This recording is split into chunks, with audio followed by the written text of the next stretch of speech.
तो साहब इधर आओ।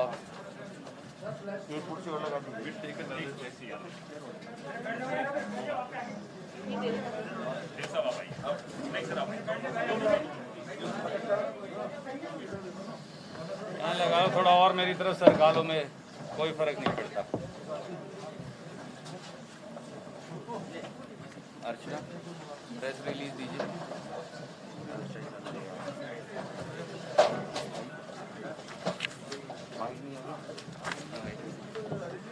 मैं दे दी। आओ ना, नहीं नहीं तुम रखो। जी जी नमस्कार, कैसे हैं? अध्यक्ष जी करो शुरू, लेट ना कर।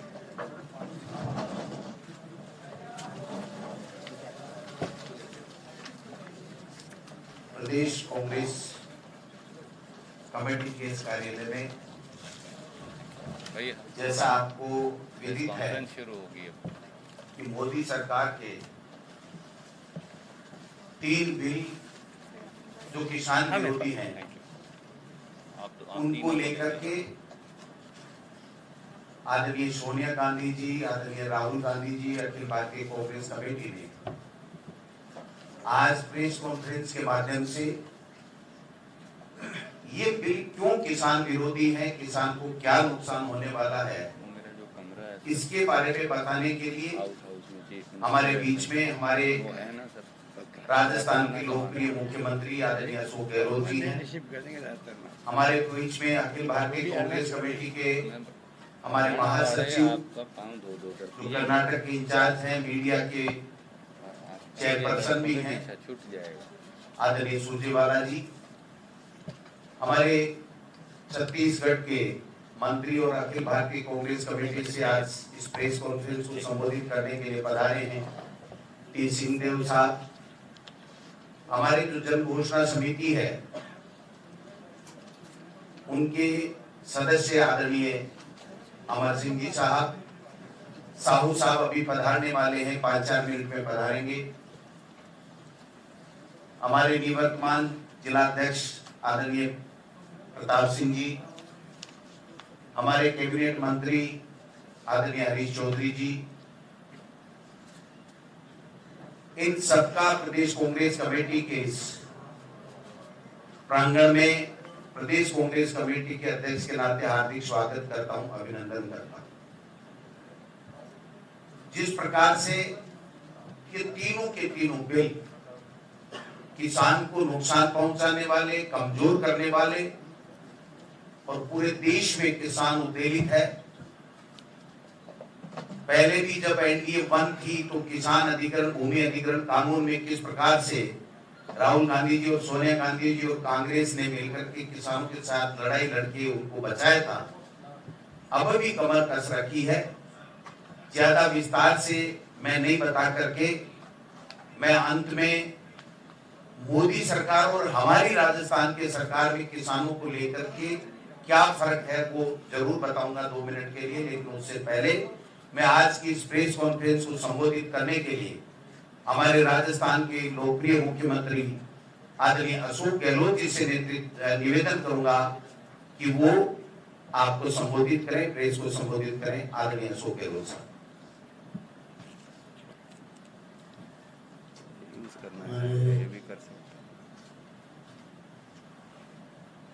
जैसा सबको मालूम है कि आज सुरजेवाला साहब, सिंहदेव साहब, अमर सिंह जी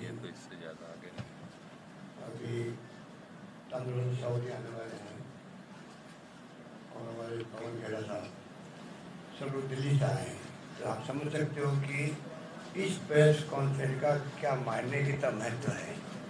जो हालात बना दिए गए हैं एनडीए गवर्नमेंट द्वारा, उसके कारण पूरा देश का किसान आज सड़कों पर है। शर्मा इसे जिस रूप में फैसले हो रहे हैं देश के अंदर, वो सब आपकी जानकारी के अंदर मीडिया में है। पूरा मीडिया दबाव के अंदर है, देश के अंदर डेमोक्रेसी खतरे के अंदर है। और जब से गवर्नमेंट आई है एनडीए गवर्नमेंट, तब से चाहे नोटबंदी हो, चाहे जीएसटी हो, चाहे लॉकडाउन का फैसला हो और चाहे किसानों का भी 3 बिल लाने की बात हो, एक तरफा बिना किसी को बात किए हुए किए जा रहे हैं। ये तो पूरे देश के किसान खुद स्टेक होल्डर थे, किसानों की भागीदारी थी, बगैर उनके संगठनों से बात किए हुए, बगैर व्यापारियों से बात किए हुए, जो 40 साल पुराना कानून था राज्यों के अंदर और 40-50 साल लगे कृषि मंडियों को जमने के अंदर, उनको आप एक झटके के अंदर उखाड़ फेंकने का निर्णय कर लो। बड़े बड़े व्यापारियों पूंजीपतियों को छूट दे दो, आप जो मर्जी कर सकते हो। आने वाले वक्त के अंदर आप कल्पना कर सकते हैं कि आने वाले वक्त में क्या हालात होने वाले हैं, किसानों की क्या स्थिति बनने वाली है, कोई कल्पना के बाहर की बात है। किसान समझदार है, वो समझता है उसके हित किस रूप में सुरक्षित रह सकते हैं। एक ही बात बहुत बड़ी बात है, एमएसपी। अब जो डिफेंस में आ गई गवर्नमेंट तो बार बार वो एमएसपी की बात कर रही है। तो पूछो जो कानून बनाया गया उसमें एमएसपी का क्यों नहीं प्रावधान किया गया। उससे आप समझ सकते हैं कि हालात बड़े गंभीर हैं और जिस रूप में पास किए गए तीनों बिल वो बड़ी शर्मनाक तरीके से किए गए। बात नहीं सुनी गई, डिवीजन नहीं करवाया गया, हाउस के अंदर कभी होता नहीं है ना, रिजोल्यूशन कोई प्रस्ताव रखे, हाउस के अंदर अमेंडमेंट रखे, कोई चर्चा नहीं। इस रूप में आज ये बिल पास हुए हैं। बिल की क्या सैंक्टिटी आप समझ सकते हो। इसलिए हमारे तमाम विरोधी पार्टी के नेताओं ने जाकर राष्ट्रपति महोदय से बात करी कि आपको चाहिए कि आप इसमें दस्तखत नहीं करें। और पूरे देश में एक बहुत बड़ा आंदोलन खड़ा हुआ है, आप सबको मालूम है। तो इनकी फितरत के अंदर यही है, क्योंकि ये फासिस्टी सोच के लोग हैं, डेमोक्रेसी में विश्वास नहीं है, इसलिए तमाम काम वो कर रहे हैं जिससे कि ध्यान डाइवर्ट हो। आज बॉर्डर पे चाइना की स्थिति, इकोनॉमिक स्लो डाउन है देश के अंदर, लॉकडाउन में बर्बाद हो गया अर्थव्यवस्था। जीएसटी का पैसा, सरकार का वादा जो है राज्यों को पैसा देने का, लिखित में जो समझौते हुए हैं कि जीएसटी जो कम पड़ेगा हम राज्यों को उसकी भरपाई करेंगे। अगर जो सरकार केंद्र सरकार राज्य सरकारों की वादा खिलाफी कर सकती है राज्य सरकारों के साथ में, वो सरकार कैसे कह रही है कि हम किसानों के जो आपस में कोई मनमुटाव होगा, विवाद होगा, तो उसके ऊपर एसडीओ और कलेक्टर अपील होगी वहाँ पर। आप कल्पना करिए कि किसान और व्यापारी का कोई विवाद हो गया, अभी तो निपट जाता है कृषि मंडी की समिति में, अपील जाती डायरेक्ट के बाद जाती नहीं है। कल ही मैंने पता किया, अपील आती नहीं है, नंबर आती नहीं है। अब अगर कोई विवाद होगा तो पहले जाओ एसडीओ के पास में, फिर जाओ आप कलेक्टर का अपील करो। क्या कलेक्टर एसडीओ के बारे में टाइम है? पहले इसी दबाव के अंदर है। सारे प्रोविजन किए गए वो किसान विरोधी हैं, मंडियाँ समाप्त हो जाएगी और बहुत बड़ी बर्बादी के लक्षण दिख रहे हैं। इसलिए मैं लंबी बात नहीं कहता हुआ, क्योंकि हमारे साथी आए हुए हैं, इसी मकसद से आए हुए हैं कि आपसे वो वार्तालाप कर सकें। मैं इन सब का अपनी ओर से, अपने साथियों की ओर से मैं इनका हार्दिक स्वागत करता हूँ और मैं चाहूँगा कि वो अपनी बात आगे बढ़ाएं।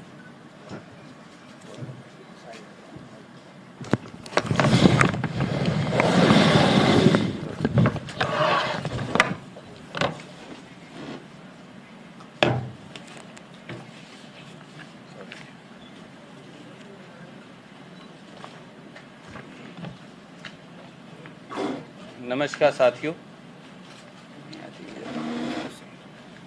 साथियों। आज की इस विशेष पत्रकार वार्ता में माननीय अशोक गहलोत जी का, प्रदेश कांग्रेस कमेटी के हमारे अध्यक्ष माननीय गोविंद दोतासरा जी, मेरे साथ आए कांग्रेस के वरिष्ठ नेता, छत्तीसगढ़ में वरिष्ठ कैबिनेट मंत्री टीएस सिंहदेव साहब, अखिल भारतीय कांग्रेस कमेटी के प्रवक्ता भाई पवन खेड़ा जी, मेरे साथी और भाई मंत्री हरीश जी, प्रताप काशियावास जी, किसान कांग्रेस के अध्यक्ष भाई संदीप जी और सब पत्रकार छायाकार साथियों का सबसे पहले तो मैं अभिनंदन करता हूँ। साथियों, आज पूरे देश में किसान और खेत मजदूर ने भारत बंद का ऐलान किया है। श्री राहुल गांधी जी और श्रीमती सोनिया गांधी जी के नेतृत्व में कांग्रेस पार्टी इस भारत बंद में इस देश के अन्नदाता और भाग्य विधाता के साथ अडिग खड़ी है। भारतीय जनता पार्टी ने हरित क्रांति को हराने की घिनौनी साजिश की है। खेत खलिहान को पूंजीपतियों के हाथ गिरवी रखने का षड्यंत्र किया है।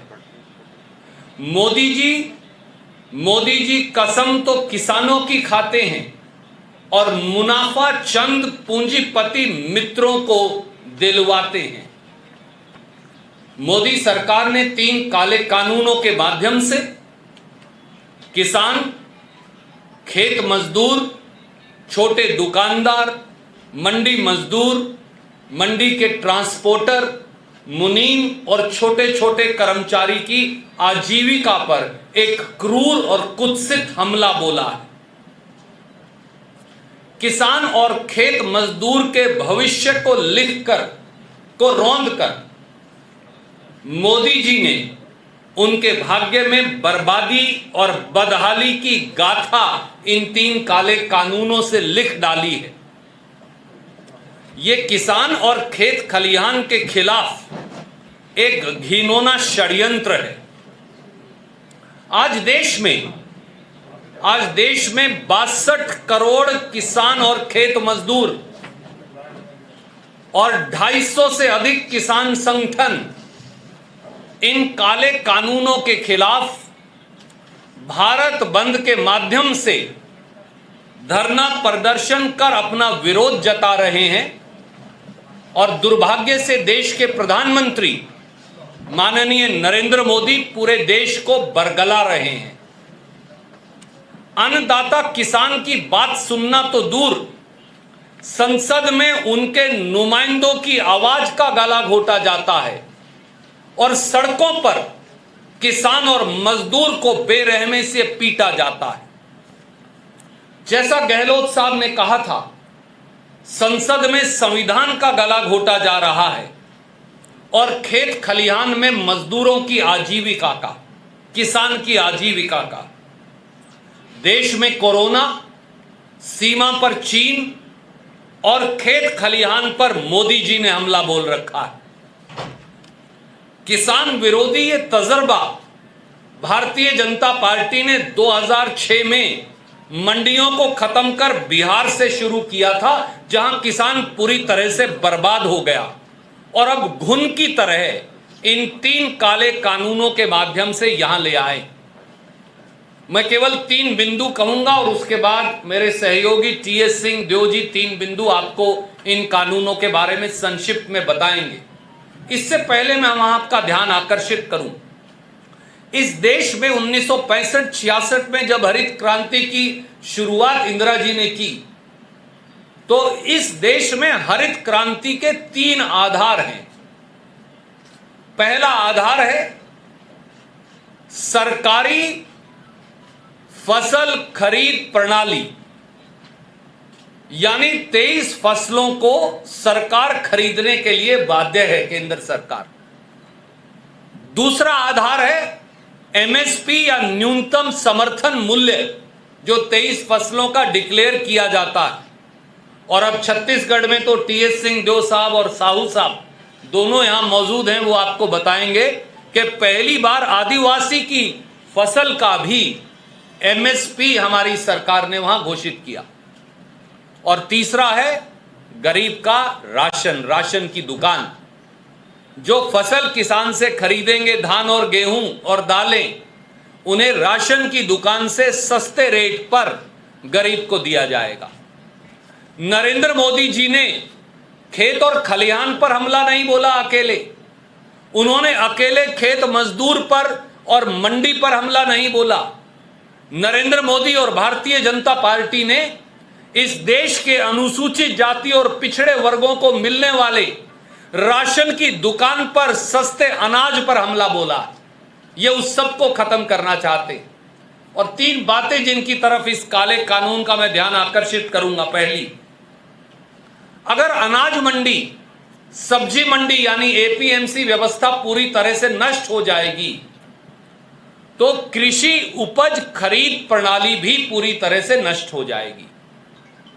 फिर किसान की फसल को न्यूनतम समर्थन मूल्य यानी एमएसपी पर कौन खरीदेगा, कैसे खरीदेगा और कहां खरीदेगा? ये 3 सवाल है। कौन खरीदेगा एमएसपी पर, कैसे खरीदेगा और कहां खरीदेगा? कृषि सेंसस 2015-16 के मुताबिक देश में 86.15 करोड़ किसान हैं। क्या food corporation of India FCI और एफसीआई के एक पूर्व प्रमुख और हमारे सांसद माननीय अमर सिंह जी भी यहां हैं, वो भी आपसे जुड़ेंगे। क्या food corporation of India 15.5 crore किसानों के खेत में जाकर एमएसपी देने वाली है? 42,000 मंडियों में तो खरीदते नहीं। 15.5 करोड़ किसान के खेत में कैसे खरीदेंगे? तो किसान को एमएसपी मिलेगा कैसे, कौन देगा, कहां देगा? सीधा सवाल है। मोदी जी इसका जवाब नहीं देते। दूसरा, इन तीनों काले कानूनों में न्यूनतम समर्थन मूल्य यानी एमएसपी शब्द की चर्चा नहीं, जैसा गहलोत साहब ने कहा। एमएसपी शब्द इन तीनों काले कानूनों से मोदी जी ने उड़ा दिया। अगर मोदी सरकार के मन में बेईमानी नहीं तो वो इन कानूनों में एमएसपी की गारंटी क्यों नहीं देते? किसान अपना आंदोलन वापस ले लेगा। कानून में ऐसा क्यों नहीं लिखते कि एमएसपी देना अनिवार्य है और अगर एमएसपी नहीं देंगे तो सरकार देगी और एमएसपी से कम फसल खरीदने वाली बड़ी बड़ी 4 या 5 कंपनियां जो आएंगी उनको सजा मिलेगी। मोदी जी, हम चुनौती देते हैं आज इस मंच से। मुख्यमंत्री जरूर हैं, प्रदेश कांग्रेस अध्यक्ष जरूर हैं, पर किसान पहले हैं।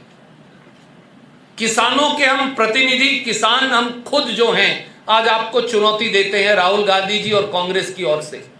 इन 3 कानूनों में आप एमएसपी शब्द क्यों नहीं लिखते, गारंटी क्यों नहीं लिखते? कारण साफ है, खेत और खलिहान को मुट्ठी भर पूंजीपतियों की ड्योढ़ी पर सिक्कों के खनक से बेचने का षड्यंत्र कर रही है मोदी सरकार। और दोस्तों, आज एक सनसनीखेज खुलासा भी है, और वो खुलासा क्या है वो आज राजस्थान से ही हम करेंगे।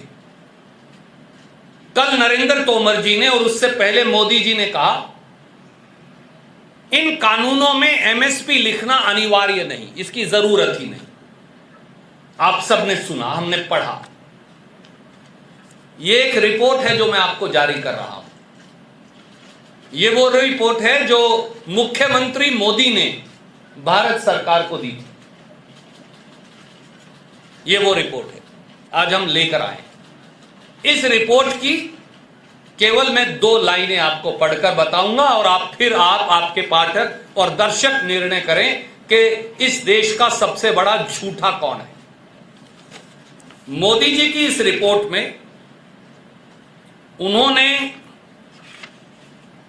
इस रिपोर्ट का पेज 19 जब आप देखेंगे, पॉइंट नंबर 2 का पैरा बी पॉइंट 3, उन्होंने ये लिखकर कहा था मुख्यमंत्री मोदी ने। मैं वो आपको पढ़कर सुना रहा हूं जो मुख्यमंत्री मोदी ने कहा। एनफोर्स एमएसपी, ये उनके दस्तखत की रिपोर्ट है। सिंस इंटरमीडिएट, क्योंकि अंग्रेजी में है तो मैं गुस्ताखी है, अंग्रेजी में पढ़ूंगा। Since intermediaries play vital role in the functioning of the market and at times they have advanced contract with farmers in respect of all essential commodities. Now अब आपका ध्यान आकर्षित करूंगा। We should protect farmers' interest by mandating through statutory provisions that no farmer trader transaction should be below MSP wherever prescribed. मुख्यमंत्री मोदी ने यह कहा कि कानून के अंदर एमएसपी की शर्त लिखना अनिवार्य होना चाहिए। प्रधानमंत्री मोदी जी, मोदी की बात क्यों नहीं मानते आज? भूल जाइए कांग्रेस को, भूल जाइए विपक्षी दलों को, ये तो आपकी लिखित रिपोर्ट है। आज मोदी की बात मानने से क्यों इनकार कर रहे हैं? ये राजनीतिक बेईमानी का सबूत इससे बड़ा कोई हो सकता है क्या? ये उनकी रिपोर्ट है लिखी हुई। क्या इसका जवाब है आपके पास? इसका कोई जवाब है नहीं, ये उन्होंने खुद लिख कर दी। और तीसरी बात, प्रधानमंत्री ये कहते हैं कि किसान को मैंने बिचौलियों से मुक्त कर दिया, अब किसान पूरे देश में अपनी फसल ले जाकर कहीं भी बेच सकता। इससे बड़ा सफेद झूठ कोई नहीं हो सकता। झूठ बोलते हैं प्रधानमंत्री, बरगलाते हैं प्रधानमंत्री, भटकाते हैं प्रधानमंत्री, क्योंकि किसान आज भी अपनी फसल पूरे देश में कहीं भी ले जाकर बेच सकता है। काश मोदी जी ने हल्का मूठ पकड़कर कभी खेती की होती तो उन्हें समझ आता। इस देश के कृषि मंत्री नरेंद्र तोमर साहब का इलेक्शन एफिडेविट मैंने पढ़ा, उसमें लिखा है कि मेरे पास 1 इंच भी कृषि भूमि नहीं। देश के प्रधानमंत्री ने कभी खेती नहीं की, देश के कृषि मंत्री ने कभी खेती नहीं की, और हमको पढ़ा रहे हैं खेती का पाठ। कृषि सेंसस 2015-16 में लिखा है साथियों कि 86.2% किसान केवल 5 एकड़ भूमि से कम का मालिक है, और उसमें से 80% किसान मात्र 2 एकड़ भूमि का मालिक है। 2 एकड़ भूमि वाला किसान राजस्थान या हरियाणा से, गंगानगर से, हनुमानगढ़ से, कुरुक्षेत्र और करनाल और अंबाला से, जालंधर और अमृतसर से अपनी फसल ले जाकर कलकत्ता या मद्रास में कैसे बेचेगा? चाय पैदा करने वाला आसाम का किसान असम से लाकर दिल्ली में अपनी चाय कैसे बेचेगा? रबड़ पैदा करने वाला, नारियल पैदा करने वाला केरल का किसान केरल से दिल्ली लाकर या उत्तरी भारत लाकर या बंगाल जाकर अपनी फसल कैसे बेचेगा? ये असंभव है, क्योंकि 2 एकड़ 4 एकड़ वाला किसान तो 30 किलोमीटर दूर, 40 किलोमीटर दूर मंडी में नहीं जा सकता। उसके पास, आधों के पास ट्रैक्टर ट्रॉली नहीं, 4 व्हीलर की व्यवस्था नहीं। आप कह रहे हो तुम जाकर अमेरिका बेच के आओ 2 एकड़ वाले किसान को अपनी गेहूं। मोदी जी किसका बेवकूफ बना रहे हैं? असंभव बात है ये। इसलिए कम से कम न्यूनतम समर्थन मूल्य की गारंटी और सरकारी खरीद प्रणाली और मंडियों को खत्म मत करिए। और 2 महत्वपूर्ण पहलू हैं जो टीएस सिंह देव साहब को मैं रिक्वेस्ट करूंगा कि वो अपनी बात इसमें जोड़ेंगे। You can use this also if you want. Try and shift थोड़ा करना। आदरणीय मुख्यमंत्री श्री अशोक गहलोत जी, आदरणीय रणदीप सिंह सुरजेवाला जी, सम्माननीय गोविंद सिंह तोतसरा जी, सम्माननीय पवन खेड़ा जी, सम्माननीय अमर सिंह जी, सम्माननीय प्रताप सिंह जी, साथी भाई ताम्रध्वज साहू जी, उपस्थित सभी पदाधिकारी, जनप्रतिनिधि, मीडिया के सभी साथी, 2-3 बिंदुओं पे मैं आपका ध्यान आकर्षित करना चाहूंगा।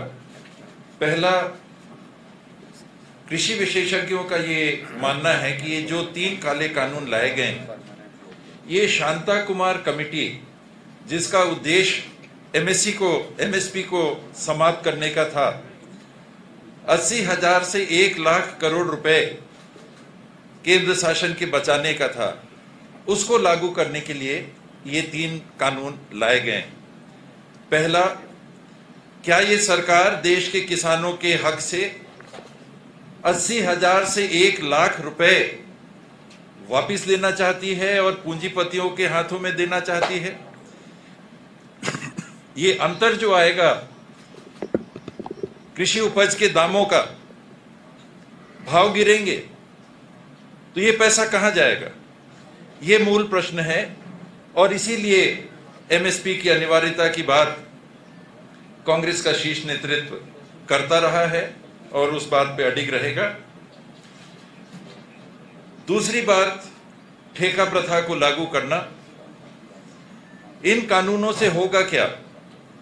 यदि एमएसपी नहीं है तो कॉरपोरेट्स किसानों के साथ समझौते करेंगे, एग्रीमेंट करेंगे, एक राशि तय करेंगे कि इस राशि में हम आपके उत्पाद को लेंगे, जो न्यूनतम समर्थन मूल्य नहीं होगा। और हमारा अनुभव क्या रहा है इन कॉरपोरेट्स के साथ, अंग्रेजी में बने हुए कानून मैं भी शायद ना पढ़ पाऊंगा ना समझ पाऊंगा।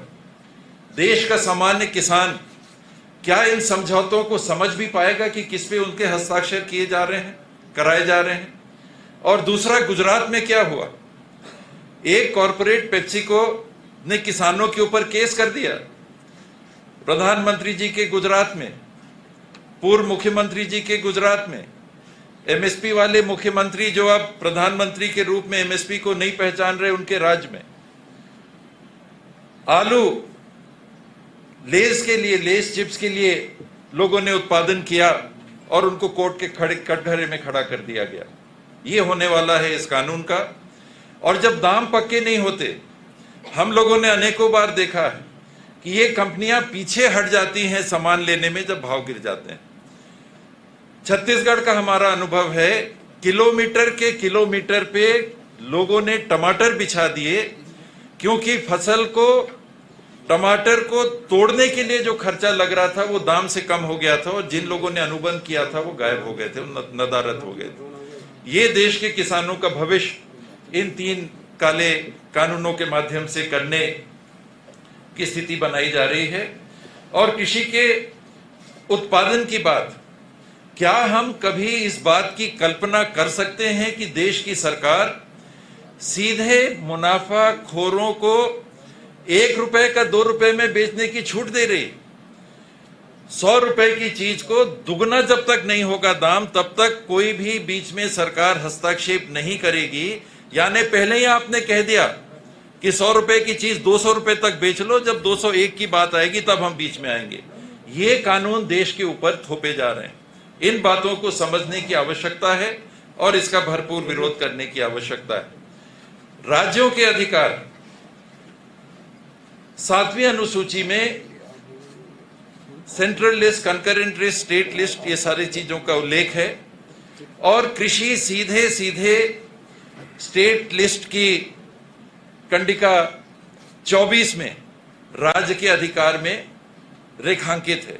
भारत के संविधान में उस कृषि को अंतरराज्यीय, जो स्टेट की सूची में दर्ज है, शायद धारा एंट्री 42 में, कि अंतरराज्यीय आप अलाउ कर सकते हैं कृषि उत्पाद को, जिसके लिए सुरजेवाला जी ने कहा कि कहीं रोकी नहीं है आज। उसकी आड़ में आप संविधान के फेडरल ढांचे पे सीधा आघात कर रहे हैं, जैसा आप जीएसटी में कर रहे हैं। आज सेस देने की बात पे आप पीछे हट रहे हैं। वही का वही एक तरह से प्रजातांत्रिक फासिस्टवाद का पुनः नमूना पेश करते हुए, ये भी हो सकता था, मैंने कभी नहीं सोचा था अपने जीवन में, पढ़ा लिखा, कॉलेज में थोड़ा जानकारी हासिल की, लेकिन प्रजातांत्रिक फासिस्टवाद हो सकता है, ये आज हम देख रहे हैं भारत में। और संघीय ढांचे की बुनियादी लिखित बातों के आगे जाकर केंद्र सरकार हस्तक्षेप करके कानूनों को बदल के नए कानून बना रही है, और ये कारण है कि इसका भरपूर विरोध हो। उस बात के लिए हम लोग भी उपस्थित हुए हैं। अपनी बातों को आपके सामने हम लोगों ने रखा है कि आपके माध्यम से सही जानकारी और सही चित्रण आम जनों तक जाए, राजस्थान के वासियों तक जाए, देश के वासियों तक जाए। धन्यवाद। We'll just take questions. I will just request. मैं प्रार्थना करूंगा, हालांकि मुझे मालूम है आपके सवाल बहुत हैं, मुख्यमंत्री जी के भी कार्यक्रम हैं। एफसीआई को जिन्होंने वर्षों तक लीड किया वो हमारे सांसद भी हैं, गरीबों के प्रतिनिधि भी हैं, सरदार अमर सिंह जी वो हमारे बीच में हैं। संक्षिप्त में वो अपनी बात जोड़ेंगे। बहुत बहुत धन्यवाद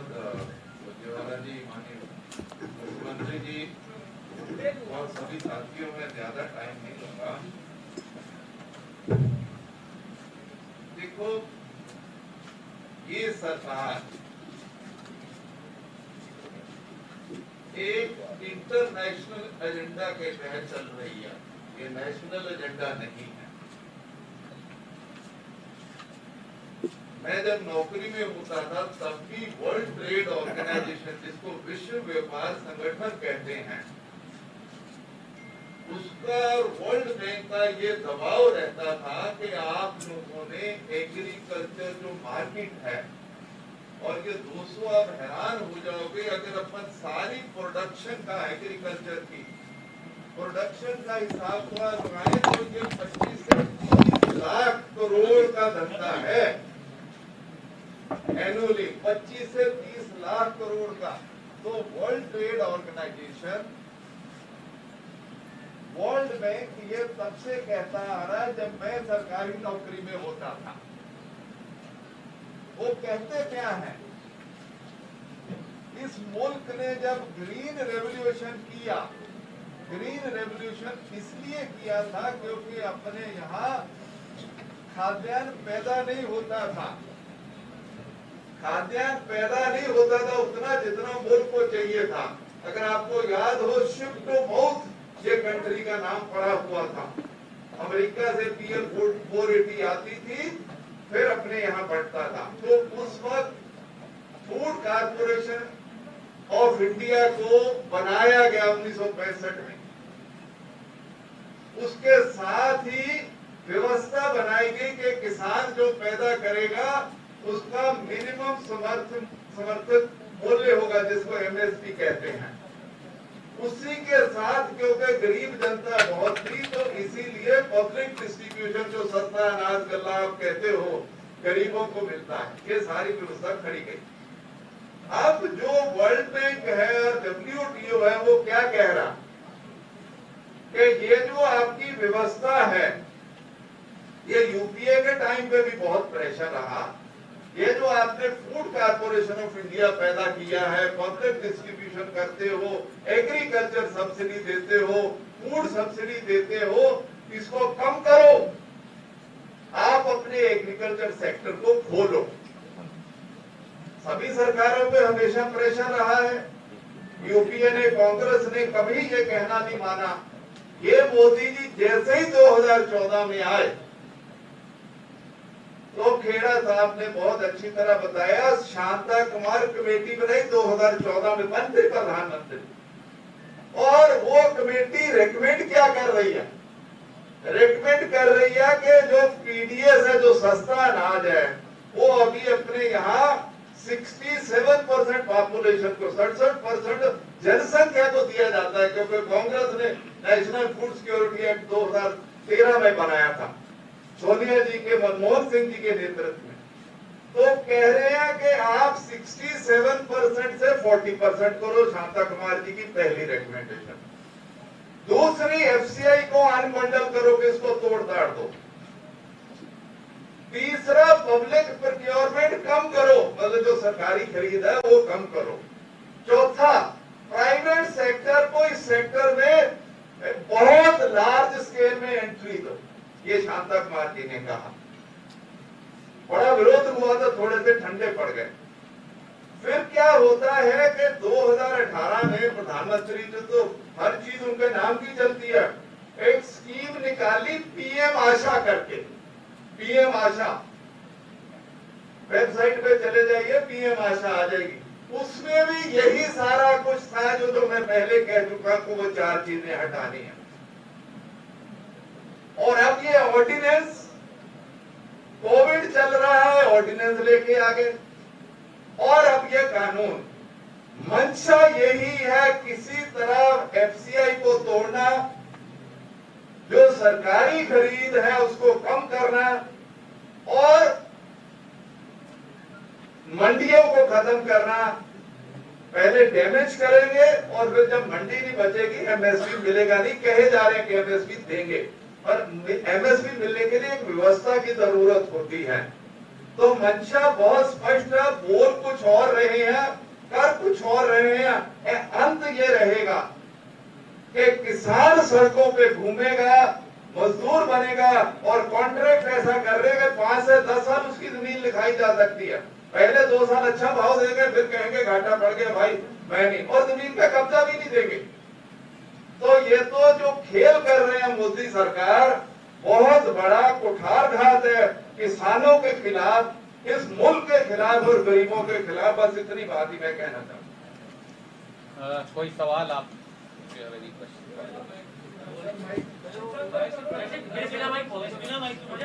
सबसे बड़ा सवाल ये है ये बताइए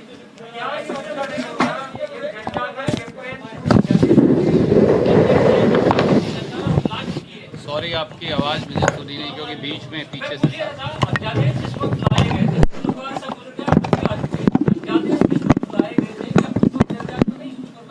क्योंकि आप किसान को अब भी नहीं पता कि वो क्या गया, तो विपक्षी पार्टियों के नाते जो तमाम पार्टियों को कांग्रेस। आदरणीय मित्र, मैं आपकी बात से असहमत नहीं, मैं आपको याद दिलाना चाहता हूं, जब मोदी जी सत्ता में आए तो किसान की जमीन का उचित मुआवजा कानून जो राहुल गांधी जी ने भट्टा परसोल से संघर्ष शुरू किया और बनवाया था, उसे खत्म करने का अध्यादेश लाए। तब भी सबने कहा किसान को इसकी जानकारी नहीं, परंतु कांग्रेस पार्टी ने किसान के साथ कंधे से कंधा मिलाकर निर्णायक लड़ाई लड़ी और बने हुए कानून को निरस्त करके दिखवाया इसी तानाशाह मोदी सरकार से। राहुल गांधी जी, सोनिया गांधी जी के नेतृत्व में एक बार फिर कांग्रेस पार्टी और हमारे सारे विपक्षी दल साथी आज सब लामबंद खड़े हैं। ये अब राजनीतिक दलों की लड़ाई नहीं, ये भाजपा बनाम कांग्रेस नहीं, ये कौरव और पांडवों के बीच की धर्म युद्ध है। कौरव है मोदी सरकार, पांडव है किसान। कांग्रेस किसान के साथ खड़ी है, अशोक गहलोत किसान के साथ खड़े हैं, गोविंद दोतासरा किसान के साथ खड़े हैं। अब निर्णय हर व्यक्ति को करना पड़ेगा, हर राजनीतिक दल को करना पड़ेगा। अब इस धर्म कुरुक्षेत्र के धर्म युद्ध में आपको फैसला लेना पड़ेगा, आप कौरवों के साथ हैं या पांडवों के साथ, क्योंकि 7 पुश्तों को भारतीय जनता पार्टी की किसान माफ नहीं करने वाला। मैं आपके पास आऊंगा। बहुत गंभीर बात बताने जा रही हूँ मैं। 22 तारीख के राष्ट्रदूत अखबार में कानाचंद जैन ने एक आर्टिकल लिखा है, उसमें उन्होंने कहा है कि संविधान की 7वीं सूची जो है वो राज्य सरकारों की पर्व्यू में आता है, इसमें संसद का कोई दखल हो ही नहीं सकता। तो ये जो कानून बनाया है ये राज्य सरकार की पर्व्यू में आता है, ये आप ध्यान से। मैडम, हम आपसे पूर्णतः सहमत हैं और आपने टीएस सिंहदेव जी की बात को सुना होगा जी, आपने शायद उनकी बात नहीं सुनी और आप हमारा प्रेस रिलीज देखेंगी तो उसमें भी लिखा है ये संघीय ढांचे पर हमला है। संविधान के अंदर ये अधिकार प्रांतीय सरकारों का है, केंद्र सरकार उस पर कानून नहीं बना सकती।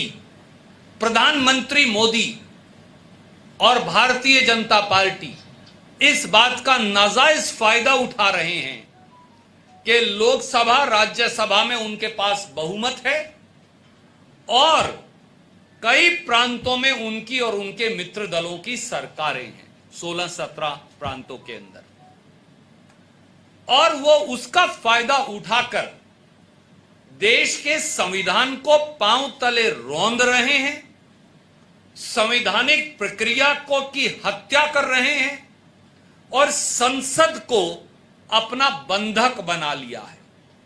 हम इसकी लड़ाई संसद से सड़क तक लड़ेंगे, इसीलिए हम आप पहले चरण में आपके बीच उपस्थित हैं।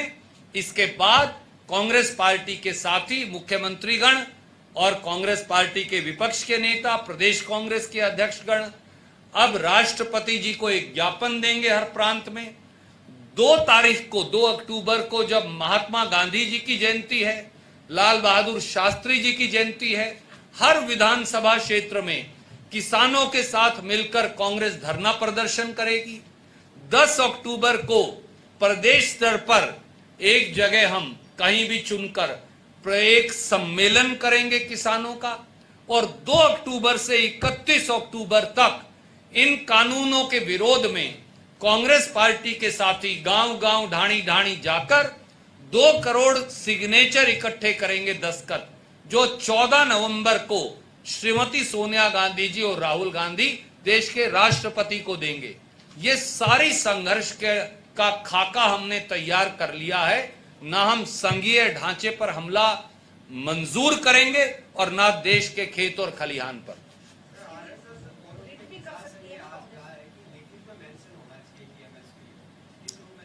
ये एक स्वांग, ढोंग और प्रपंच है। राष्ट्रीय स्वयंसेवक संघ और किसान संगठन जो भाजपा से जुड़े हैं, वो राजनीतिक बेईमानी से, ढोंग और प्रपंच से, स्वांग और धोखे से इस प्रकार के बयान दे रहे हैं।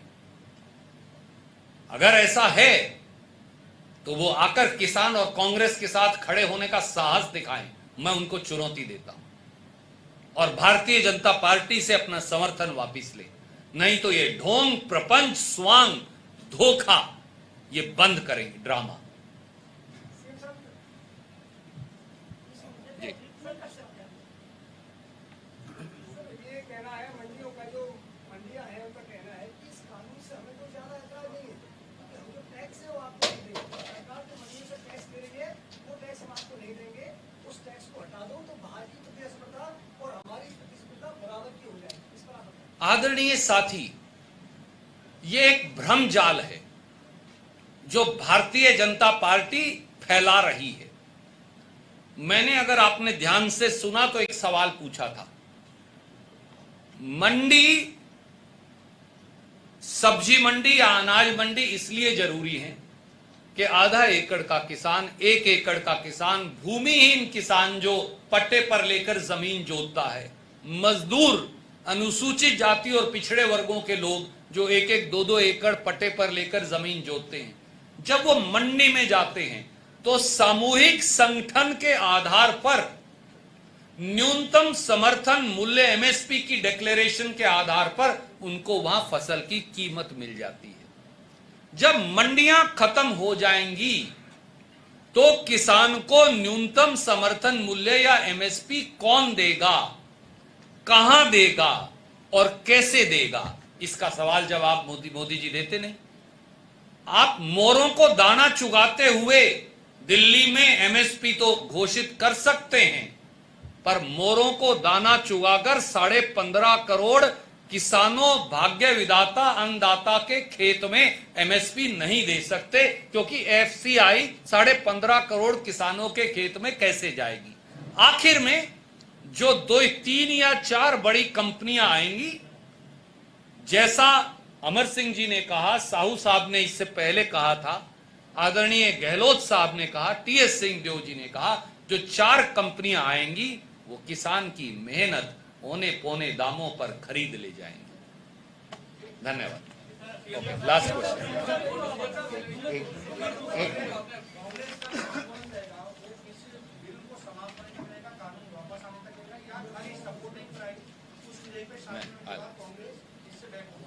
जी बिल्कुल नहीं, ये लड़ाई निर्णायक है, ये लड़ाई आर पार की है।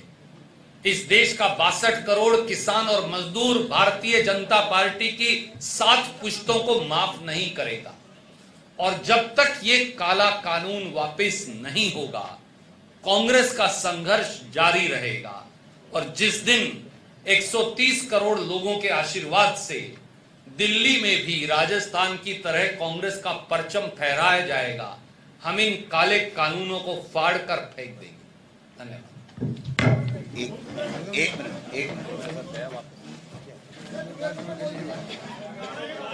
साहू साहब का और खेड़ा साहब का और तमाम लोगों का मैं धन्यवाद ज्ञापित करना चाहता हूं।